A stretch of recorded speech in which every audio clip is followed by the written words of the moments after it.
Well, all right, y'all. All across the USC, Compton, Watts, Bay to LA, Pomona, California, from valley to valley, we represent that killer Cali. So if you keeping it real on your side of your town, you tune in to Ganster Chronicles. Ganster Chronicles, we gon' tell you how it goes. If I lie, my nose will grow like Pinocchio. We gon' tell you the truth and nothing but the truth. Ganster Chronicles, this is not your average show. You're now tuned into the real MC8, Big James, and Big Steel. This is strictly from the streets. Hello. We represent the G's. We got a lot of stuff to go through. So you were what they would call a madam, am I correct? Would that be a correct assumption? Yeah, that's right. Madam, I run an escort service and events and stuff, parties, private parties, special parties. Yeah. Special parties, what went on at those parties? A lot of freakiness? Oh, that mercy. In the States, they're not so freaky like over here in Europe, because over here I had a brothel, an S&M club, sadomaso, and the escort service. So in the States, it would usually be the Wall Street guys. 10 guys get together, and I have to figure out some new special ways of, entertain them. Oh, wow. Okay. So S&M, for the people out there that's kind of square that don't know what S&M is, that's, what does it mean, sadomasochism? Yes, torture? Exactly. Sadomaso. So basically, the woman can be the domina and dominate the man, or the other way around. Mm. Oh, wow. That's some freaky shit right there. That's some you know what I'm saying? Shit you usually just see on, that's some real life shit. Shit you usually see on a porno or some shit like that. You motherfuckers usually really acting shit out like that. That's some crazy shit.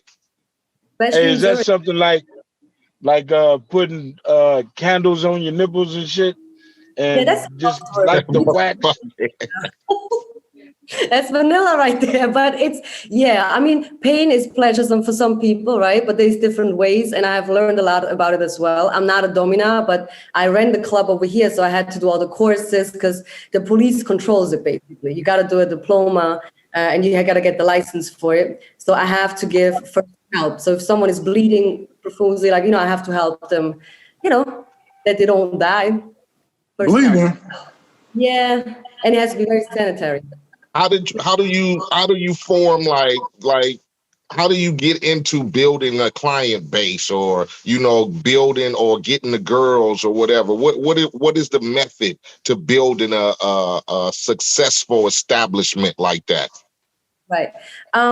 First of all, I had different websites with different ways to be on Google. Then, of course, you have different sites where you can promote. And then I have very good girls because I give the girls more than anyone else. So for an example, everything that's extra that goes in the girl's pocket, and I ask them even to charge extremely high. So I have better girls than others, and client service is very important to me. So I'm not just taking any girl. She has to be always very polite, very clean, very pretty, know what she's doing. And the clients just know they can rely on it. There's not going to be a girl who tells them hurry up, or whatever. It's not happening, So with that, you can definitely build a client base. The girls look like the ones on the pictures, and the service is good. So that way you can build up network. So pretty much it was a lot of faking going on, a lot of fake moaning and stuff because they were with these old fat dudes that wasn't putting in no work. So it was just a lot of faking. They made them feel like real men. And basically that's what you're saying, right? Definitely. But some people, they really are into it. So it's and that's something I want to bring out now in the movie and in my documentary. So prostitution always sounds like it's dirty and it's disgusting, and the women who do it have to do it. A lot of women, they actually want to do it because they might want to make $1,000 an hour. And I think a lot of them want to, and they're on free will. No one tells them what to do or how to do it. They can come and leave as they please. I just have very simple rules, that they have to go by. But it's an environment that, women can make a lot of money, and they are safe there because I have safety ways, how I protect my women. Yeah, so I want to go ahead, James. Well, I just want to know how you got into it, being a small woman in a very dangerous business. You know what I'm saying? How did you survive? In the prison? No, what in prison and just running a business like that. What happens when you get a man that's drunk, full of Right. himself, and not liking the service? How do you control that? Right. Being a So small woman. yeah. So this is the thing. I have security people around me if there's really like a danger, but usually it's just a driver that's a security. But what I usually did is if a guy didn't want to pay, usually they have to pay up front anyway. If there's any issue, I would go by and I would never say, I'm the one who run it. I'm the messenger. So I never said I'm the one who runs it because what I'm going to do, if someone wants to do something to me, they can. I always say, well, I'm just a messenger. I give you your money back, but when my boss is coming back from Russia, his name is Ivan or Igor, you can deal with him. So it's fine. And usually these guys who pay all this money, they don't want to deal with that. Because they have usually a certain position, or they got if they hear Russia or the Russian mob, they always they back off. And usually, Right. even the police didn't even know it because I wouldn't tell people I'm the one who runs it. I just always say, well, the boss is coming in, do this, do that, or if not, he's gonna be mad. And there was never no one around. So, but that way I kind of had it off my back. People who want to do something. And then at the same time, if someone wants to call the police, they can. I just said, then we all going because it's illegal for you too. And a lot of people have positions they can't afford that. Yeah, so you pretty much play mind games with them then. Yeah, exactly. That's what it is, and that's what I wanted to do. James touched on a good point. I wanted to go back to the beginning. So you started off in New York City, right? Right. Take us back to the beginning, how you got in the game. Right. So when I came to New York first, I was 20 years old with no visa, just a tourist visa. And I was selling watches for a Swiss company. And that company moved to Hong Kong and I didn't want to go there. So I thought of how can I pay this apartment? Because I lived in the Diamond District. It was $3,000 a month, the little apartment, and it was cash. So I worked in the strip club for 3 months and I figured out the language, my English got better. And I met a girl that had these Backpage girls. And she was picking them up off the street and giving them housing. So my thought was, how about I start networking? I know a lot of Italians already. So I will go to Cipriani's and all these places. I start picking up girls. And then I had this one thing, they had a lot of apartments in that Diamond District, but there was actually an office building. So I rented all the apartments and putting girls from Switzerland that already worked in a brothel. So they know how to work. And they had a 3 month. So I changed them all the time. Then Airbnb came up. I got different IDs, rented these, every month I changed the place and I went out to network. And I just give out a card. And then one guy, says, oh, it was it was great women. There's another friend, word of mouth, basically. And with that, I built it up within 9 months. I had 50 girls.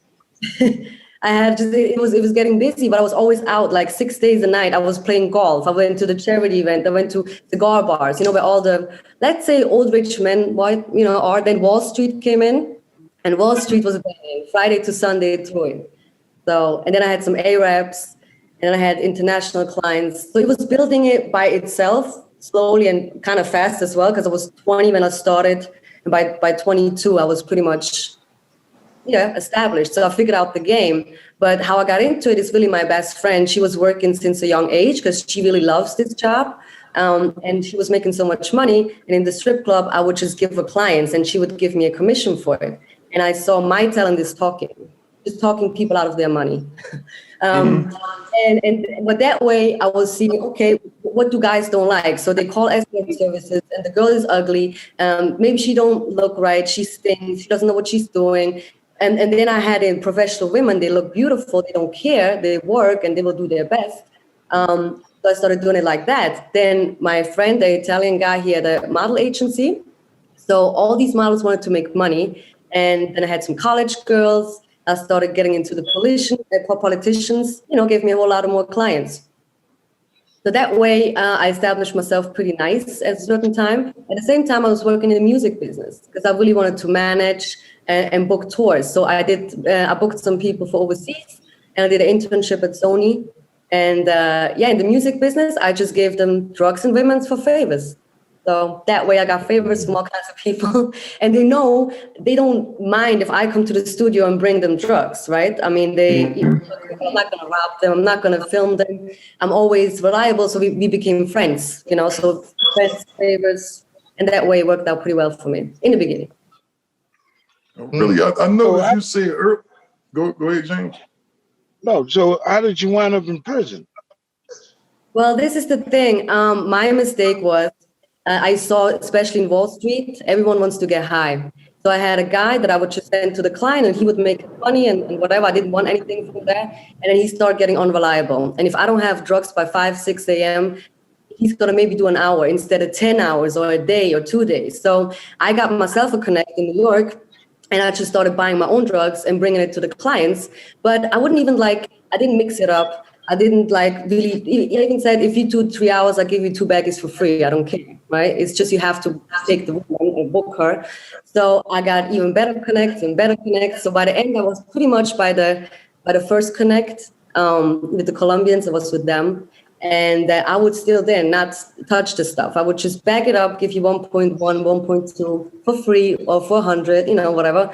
So, and then I had, of course, other friends, they wanted to have some stuff. So with time, I was probably selling like almost 1 kilo a month, just with little baggies here and there, And how I got into prison was someone that I called a big brother.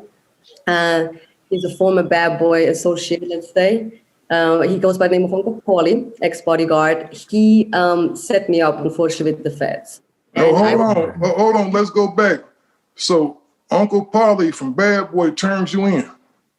Well, what happened is this. I was extremely naive. I trusted him, didn't understand snitching, didn't understand the streets at all, right? Right. So, and basically he said, I need a favor. And I said, I can't do you the favor. I can't give you a connect because they won't talk to you. They only talk to me because I'm really reliable and I'm engaged to somebody. So in the end of the day, I will do the drop, but I do it only once. I do one favor for you and I can't do it after because it's not, I was afraid to get robbed because then I'm going to be, or I maybe get beat up or something. So I said I do one drop and I sold it to undercover DA introduced me to. And of course, there was and I was in shock. I'm like, why are they turning up on me like that? I was we were in a sushi spot on the Upper East Side, like a fancy place. And we were sitting down and he says, I have the money, really loud. And I packed the drugs up like a gift. It was right after Christmas in 2012. And when he said that, I just saw he was shaking. And then I turned around and I see the lights. And it was like, the whole DA, the FBI, NYPD, they all turned up. And they just, I was like, they were not here for me. So I'm trying to walk out. They're like, no, we got you. So they put me in handcuffs, read me on my rights. And I just know when someone reads your rights, that's a bad sign. So I'm like, yeah. So then they went to my house. They knew just everything that he basically knew. But at that point, I still didn't know it was him because I didn't know the snitching. It's not even possible over here. It doesn't work like here, like that, So then when I saw the whole thing came further, I went into the courtroom and stuff. I had no co-defendant. So the guy was always a DA undercover. He was there as well with when we had all these talks with the DA. So they wanted me to snitch. And at that point, I think for me, even I'm not from the streets, but it's just I fucked up and I take the blame. So I took the blame from everyone in the house because it was my house on top of that. And, and the DA told me, you're going to do 25 years. You're 24 years old right now. You're going to do 25 years. And I'm like, well, I'm just going to get a lawyer, So in the end, they had to throw out a lot of stuff from the arrest because it wasn't correct. So I was blessed in disguise, but I still had to do time. I definitely had to take a deal at one point, and I couldn't go to trial because I would lose. Right. And he never got arrested, Uncle Paulie. And of course, on my part, my side, no one got arrested either. So I just took the blame, and I think he counted that I would snitch. So that he will be out of the thing. And while I was in prison, a lot of people came up to me and told me he's known for, and I'm not here to retaliate or I just feel like people who deal with him right now should at least know that they're not doing the same thing that I went through. That's the only thing I really want to do. So he basically introduced you to the undercover. Yes. And he never got arrested. He would know, right? And he would have get arrested for conspiracy, but he never did.